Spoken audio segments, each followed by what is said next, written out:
My mini blog साथीहरू अनि आज चाहिँ हामी नयाँ ठाउँमा काम गर्न आएको छौँ। हाम्रो काम चाहिँ रहेको छ यो सबै फ्याँक्ने काम। आज चाहिँ यहाँनिर चाहिँ बन्द भएको रहेछ क्याफे चाहिँ होइन। अनि सो देख्न सक्नुहुन्छ हामीले चाहिँ आज धेरै सामान ओसारिसक्यौँ। यो चाहिँ एकदम खतरा क्याफे रहेछ टुमी टु यु भन्ने। अनि त्यसपछि हामीले चाहिँ सामान धेरै ओसारिसकेको छौँ माथिबाट तल ल्याउने। अनि हामी चाहिँ खाना खाएर हामी चाहिँ रेस्ट टाइम हो हाम्रो चाहिँ। अनि यो कुर्सीहरू चाहिँ हामी सबै ओसारेको हो दुईजनाले।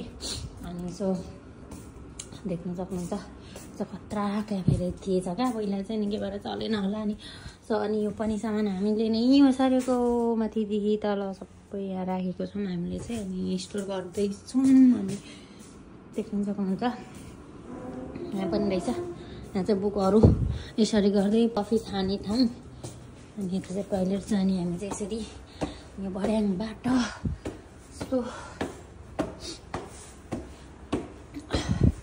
यस्तो बबाल भ्यू देखिँदो रहेछ क्या ठाउँ चाहिँ। साथै चाहिँ त्यो उतार्न परिरहेछ। हामीले चाहिँ यति धेरै सामान ओसारेर अब बाँकी 1 2 3 4 5 6 7 8 9 10वटा टेबल छ। अनि 4वटा कुर्सी। अनि यो चाहिँ अब कसरी झार्ने हो थाहा छैन होइन। अनि कस्तो गाह्रो छ नि हो साथीहरू कुल्ली हुनु पनि। अनि त्यहाँ चाहिँ ग्राउन्ड रहेछ फुटबल ग्राउन्ड। अनि यता गाउँहरू देख्नु सक्नुहुन्छ साथीहरू। औसी चाहिँ यस्तो खतरा रहेछ बाल्कनी यहाँ के कसियोको के छ त्यहाँ चाहिँ प्रष्ट देखिन्न। अनि सो यसै छ है त हो साथीहरू काम चाहिँ। अब म चाहिँ पल्लोपट्टिको बाल्कनीमा जान्छु साथीहरू। हाम्रो यहाँ चाहिँ कुलर चलाइदिनु भएको छ। जाडो छ नि त जाडो लास्टै जाडो होइन। अनि काम गर्दा गर्दै गर्मीको पुरा भिजेको थिएन हामी चाहिँ। अहिले त सुकिसक्यो खाना खाएर आइसक्यो हामी। अनि चाहिँ बाल्कनी यस्तो बबाल बाल्कनी रहेछ यहाँ पुरा भ्यू हेर्दै बसेर खाना मिल्ने।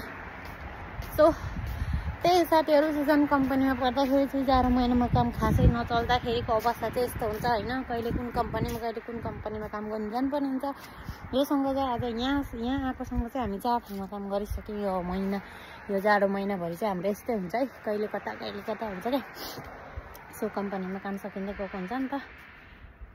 यस्तै हो साथीहरू सबैजना टेक केयर रहनु होला। हाम्रो काम चाहिँ अब धमाधम ओसार्ने हुन्छ। तल सबै कुर्सीहरू ओसार्नु पर्ने हुन्छ। यहाँ चाहिँ पुरा खाली बनाउने रहेछ। अब कस्तो मजा आयो कि होइन। आज गाह्रो छ कि छैन काम गर्नु। काम गर्न पनि कसलाई सजिलो हुन्छ र गाह्रो छ नि गाह्रो सक्छ त मलाई भन्नु अब। अन्त मेरो साथी चाहिँ साथीहरू लास्ट चाहिँ इनोसेन्ट छ क्या अलिकति। उसलाई गाह्रो भएपछि अनुहारमा रिएक्सन लिएर रुम्ला झैँ त्यहीँ खाना कस्तो गाह्रो फेस बनाउँछ होइन। अनि उसलाई देखेर कतिजना चाहिँ माया दया गरेर होइन छुट्टै छ क्या उसको फेरि। ल अब चाहिँ रेस्ट टाइम म चाहिँ रेस्ट गर्छु है त साथीहरू। Bye bye see you next blog. यस्तै हो जिन्दगी।